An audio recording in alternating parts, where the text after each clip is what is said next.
कि जब चारों ओर अंधेरा छा रहा हो, कोई अपना न दिखाई दे रहा हो, केवल दुख ही दुख, अशांति ही अशांति, उस समय आप देखिएगा भारी से भारी संकट की निवृत्ति के लिए एकमात्र उपाय है।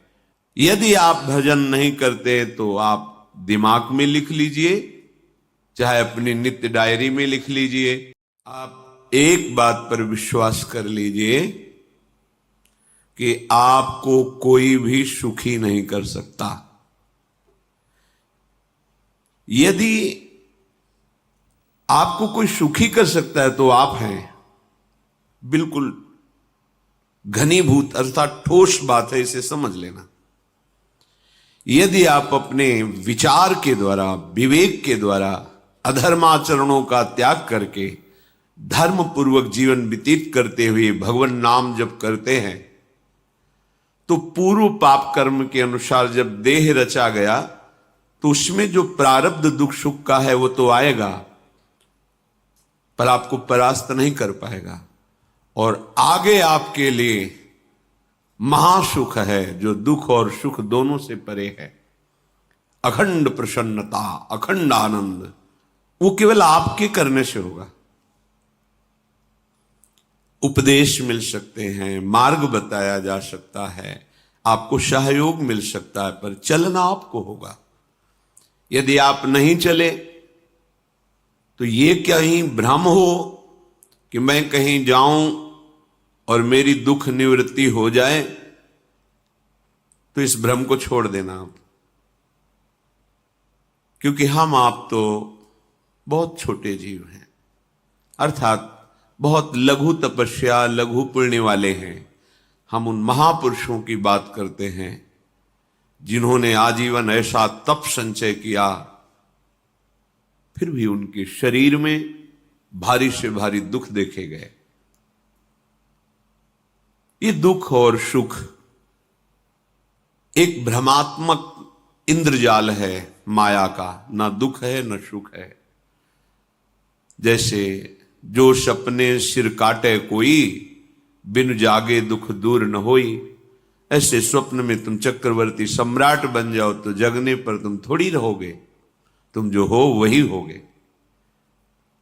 हम भगवान के चिदानंद अंश हैं। ये भूल कर हम अपने को स्त्री पुरुष, अच्छा बुरा, धनी निर्धन, दुखी सुखी आदि आदि बहुत सा प्रपंच है, इसे हम अपने दिमाग में बैठा लिया है। जब तक आप ये प्रपंच नहीं छोड़ोगे तब तक आपको सुखी कोई कर ही नहीं सकता, क्योंकि दुखालयम नाशवान संसार का तो तुमने अस्तित्व रखा है। अगर ये किसी के दूर करने से होता तो स्वयं जगत गुरु परब्रह्म परमात्म तत्व भगवान श्री कृष्ण सामने हैं और अर्जुन को कह रहे हैं, मात्रा स्पर्शास्तु कौन्तेय शीतोष्ण सुख दुखदा आगमा पायनो अनित्यास्तास्तितिक्षस्व भारत। हे भारत, हे अर्जुन, ये आने जाने वाले अनुकूलता प्रतिकूलता, गर्मी शीतलता, अर्थात काम क्रोध लोभ मोह मद मत्सर अपमान निंदा, ये सब ताप पहुंचाते हैं। अनुकूलता सम्मान यश कीर्ति धन वैभव मानी हुई मान्यता, ये सब शीतलता पहुंचाते हैं। ये उष्णता और शीतलता, अनुकूलता और प्रतिकूलता आने जाने वाले हैं। भगवान ये नहीं कह रहे मैं मिटा दूंगा, कह रहे तास तितिक्षस्व भारत। हे अर्जुन, ये तुम्हें सहना होगा। यदि तुम इसे सह गए तो तुम्हारे हृदय में ऐसी स्थिति प्रकट हो जाएगी कि फिर ये स्पर्श भी नहीं कर पाएंगे। सहने से तुम्हारी भक्ति बढ़ेगी, तुम्हारा चिंतन बढ़ेगा, तुम्हारा स्मरण बढ़ेगा। सत्य वस्तु के लिए, सत्य तत्व के लिए तुम सुखी हो जाओगे। बिल्कुल खुली बात। आडंबर नाटक पाखंड इसकी जरूरत नहीं है। प्राकृतिक भोगों में सुख बुद्धि, देहाभिमान, विद्या रूप महत्व कुल धन यौवन अभिमान, यही तुम्हारे दुख का मूल है और ये कोई दूसरा नहीं हटा सकता। ये तुम्हें अपने विवेक सत्संग से प्राप्त हुए विवेक के द्वारा, शास्त्र स्वाध्याय से प्राप्त हुए विवेक के द्वारा इसे तुम्हें त्यागना है। दुख तुम पकड़े हो तो छोड़ा कौन सकता है? छुड़ाना तो आपको ही पड़ेगा। अगर कोई वादा करता है कि मैं आपको दुख रहित कर दूंगा, मुझे आज तक समझ में नहीं आया।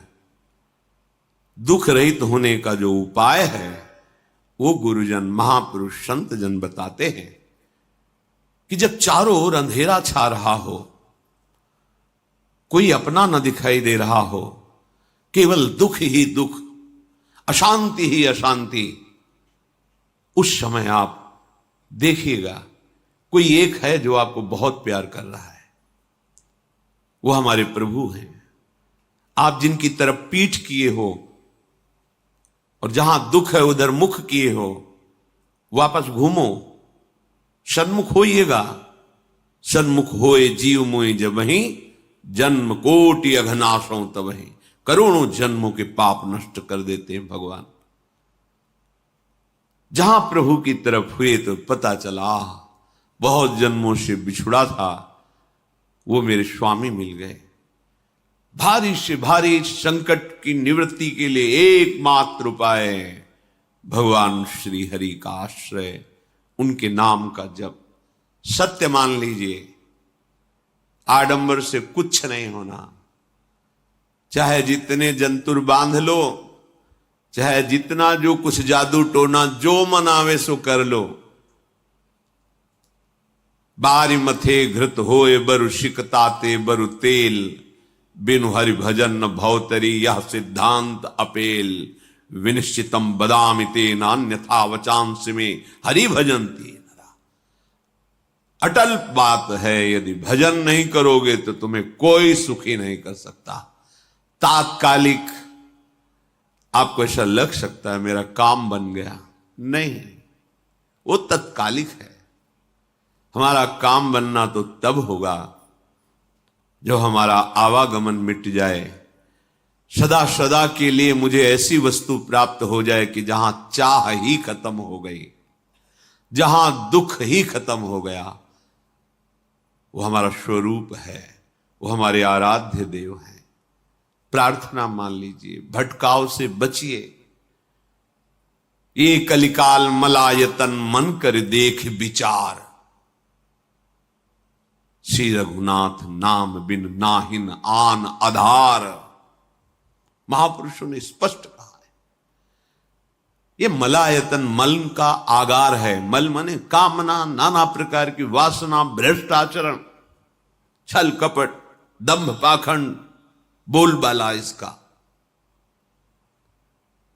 एकमात्र श्री भगवान का नाम आधार है।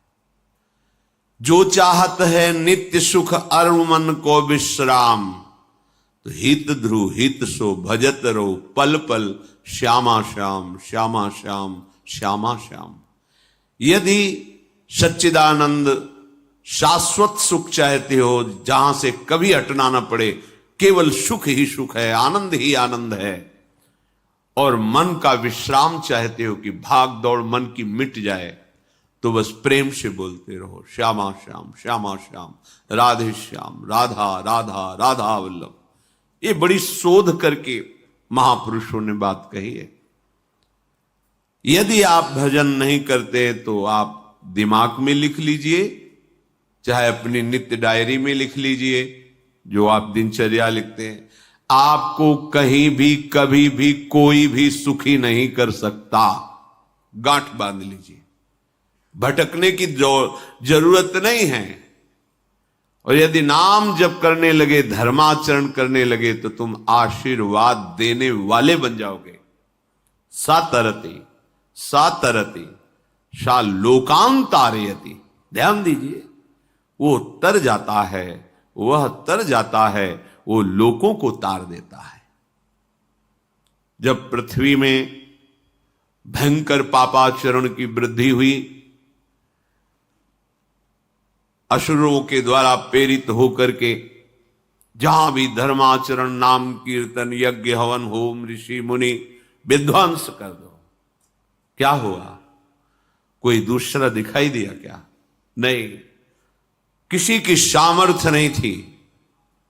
सब मिलकर के ब्रह्मा जी के पास गए, जो ईश्वर कोटि के महापुरुष, सबने ब्रह्मा जी से प्रार्थना की। ब्रह्मा जी ने कहा, हम भी जिनके सेवक हैं वही प्रभु अब हमारे दुख का निवारण कर सकते हैं। सोचो, आप किसी और से दुख निवृत्त कराना चाहते हैं?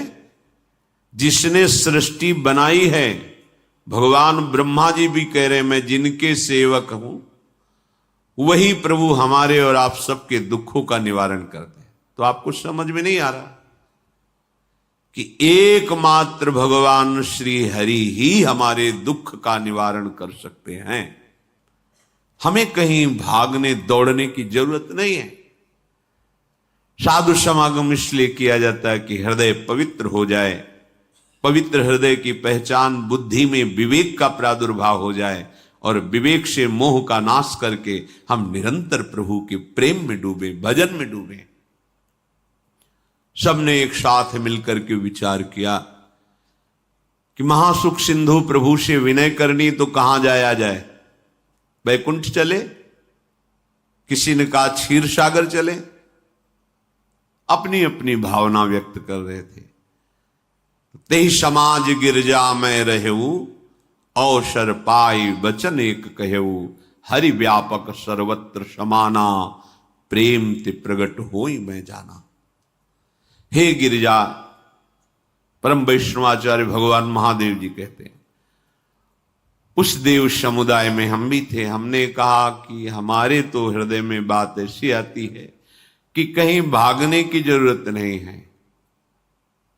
हरि व्यापक सर्वत्र समाना, जैसे वो वैकुंठ में विराजमान है, क्षीर समुद्र में विराजमान है, ऐसे कण कण में विराजमान है। बस तुम प्रेम से पुकारो, जहां पुकारोगे वहीं प्रभु प्रकट हो जाएंगे। नाम बाणी जहां श्याम श्यामा तहां, नाम बाणी निकट श्याम श्यामा प्रगट। सिद्ध सिद्धांत है, भटकने की जरूरत नहीं।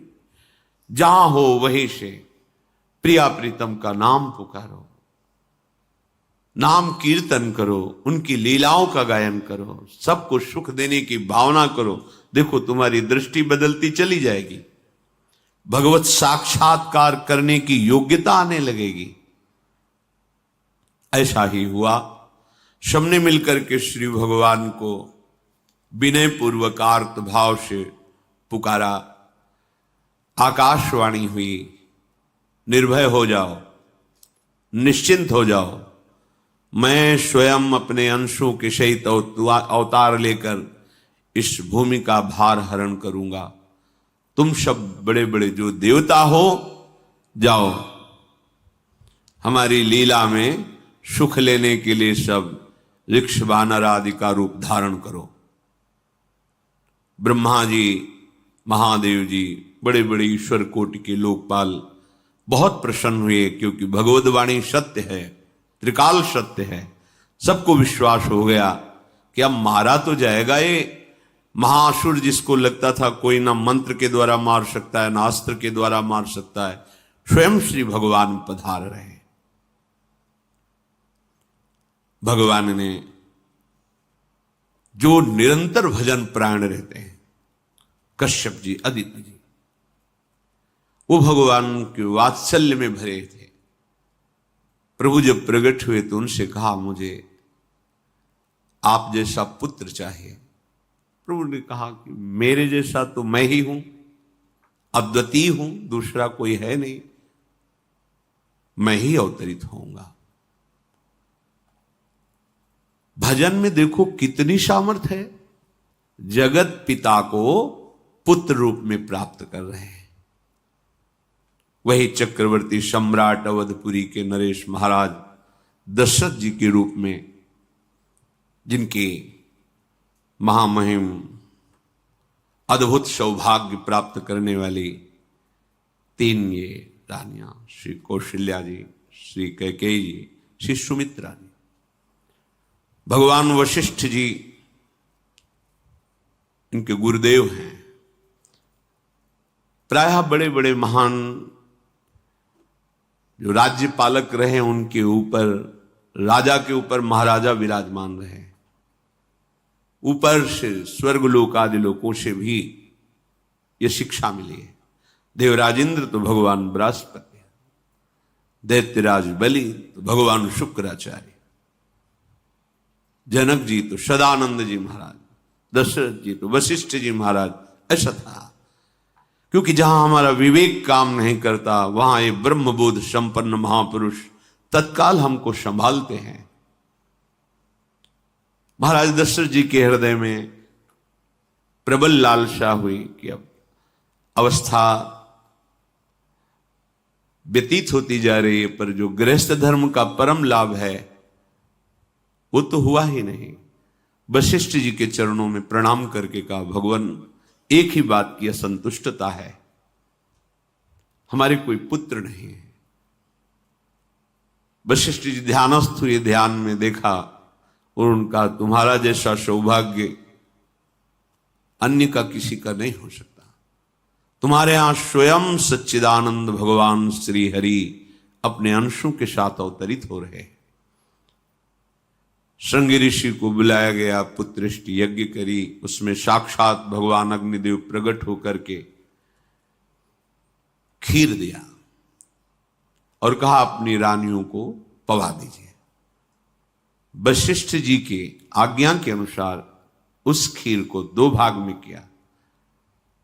प्रथम भाग श्री कौशल्या जी को दिया, जो दूसरा भाग था उसके 2 भाग किए, उसका 1 भाग कैकेयी जी को दिया। अब जो 1 भाग बचा उसके 2 भाग किए और वशिष्ठ जी की आज्ञा के अनुसार एक माता कौशल्या जी को, एक कैकेयी जी को दिया। उन्होंने अपने हाथ से सुमित्रा जी को दिया। तो सुमित्रा जी के गर्भ से लक्ष्मण और शत्रुघ्न, कौशल्या जी ने जो भाग दिया उससे लक्ष्मण जी प्रकट हुए, जो रामचरण अनुरागी, अद्भुत अद्भुत हरि प्रेमी। शत्रुघ्न जी भरत चरणों का आश्रय लिए हुए राम जी का सेवन करते। बड़ा रहस्य है, कितनी मर्यादा है गुरु की आज्ञा से। जहां जैसा विधान होना चाहिए वैसा, तो उस बड़ा मंगल शुरू। ये महामहिम जगत पावन करने वाली माताएं मानो अपने गर्भ में अखिल ब्रह्मांडों के स्वामी को धारण किए हुए हैं, जिनके गर्भ में अनंत ब्रह्मांड वास करते हैं, उन प्रभु को अपने गर्भ में धारण करने का अनुभव कर रहे हैं। महाराज दशरथ बहुत प्रसन्न है। ये जीवन का परम लाभ है। प्रभु हमारे कोई भी हो, माता पिता भाई बंधु सखा पति प्रीतम पुत्र, कुछ भी, ये तो ऐसे करुणामय कोई भाव रख लो और गाढ़ भाव कर लो तो आपको अनुभव कराने लगेंगे। जिस भाव से आप देखोगे कैसा सुख महाराज दशरथ जी को हो रहा होगा, जिनको गुरुदेव से पता है कि स्वयं भगवान पधार रहे। प्रतिपल इनके दर्शन करके कौशल्या जी, कैकेयी जी, सुमित्रा जी के प्रेम पुलकित रहते हैं। दशरथ जी, अहो भाग्य, साक्षात भगवान पधार रहे।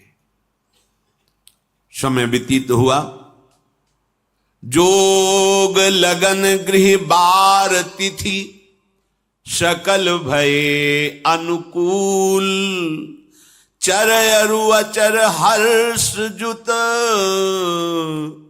राम जन्म सुख मूल। ठीक योग लगन ग्रह वार तिथि सब अनुकूल हो गई। कब? जिसके हृदय में प्रभु का प्रकाश हो जाता है। जो प्रभु के भजन में रहता है तो योग लगन ग्रह वार तिथि नक्षत्र सब अनुकूल हो जाते हैं। जो पे कृष्ण चरण मन अर्पित, तो करी है का नवग्रह रंग। 7 ग्रह नक्षत्र वार तिथि, ये जितने भी विघ्न कारक या शुभ कारक है, ये साफ शासन में रहते हैं जिसके हृदय में भगवान नाम चल। जिते विनायक शुभ अशुभ ये विघ्न करे नहीं कोई, क्योंकि भगवान का नाम चल रहा है, हृदय में भगवान प्रकाशित हो गए हैं, परमानंद अनुभव होता है। ऐसे भगवान जगत में प्रकट हो रहे हैं। ये तो कभी कभी अवतार होता है, पर ये अवतार होता ही रहता है। भगत के हृदय रूपी महल में अवतार होता रहता है। जो निरंतर भगवत चिंतन परायण अपने अहम को भगवान के चरणों में समर्पित किया तो भय प्रकट कृपाला, यही हृदय में प्रकाशित हो जाते हैं। हृदय में ही दिव्य वृंदावन प्रिया प्रीतम दिव्य लीला। चैत्र का महीना, नवमी तिथि, शुक्ल पक्ष, अभिजीत मुहूर्त, ठीक दोपहर का समय 12 बजे। सब लोगों को परमानंद प्रदान करने वाले प्रभु पधारे। शीतल मंद सुगंधित वायु बह रही है,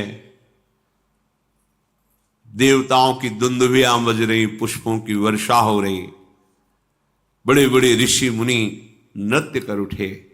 जैसे साधना को फल मिलता है हृदय आनंद में, आज समस्त साधनाओं के फल स्वयं मंगल मूर्ति प्रभु पधार रहे। सब महात्माओं का, संतों का हृदय अलौकिक आनंद से भरा हुआ है। पृथ्वी जितनी दिव्यता है सब प्रकाशित कर दी। रस भरे फल, औषधियां, दिव्य मणियां, रत्न जो छुपाए हुए अपने गर्भ में थी, प्रभु आ रहे, सब प्रकाशित कर दी। जलधाराएं जो सूखी हुई थी वो भी। जब ब्रह्मा जी ने देखा कि जो भगवान ने आकाशवाणी में कहा था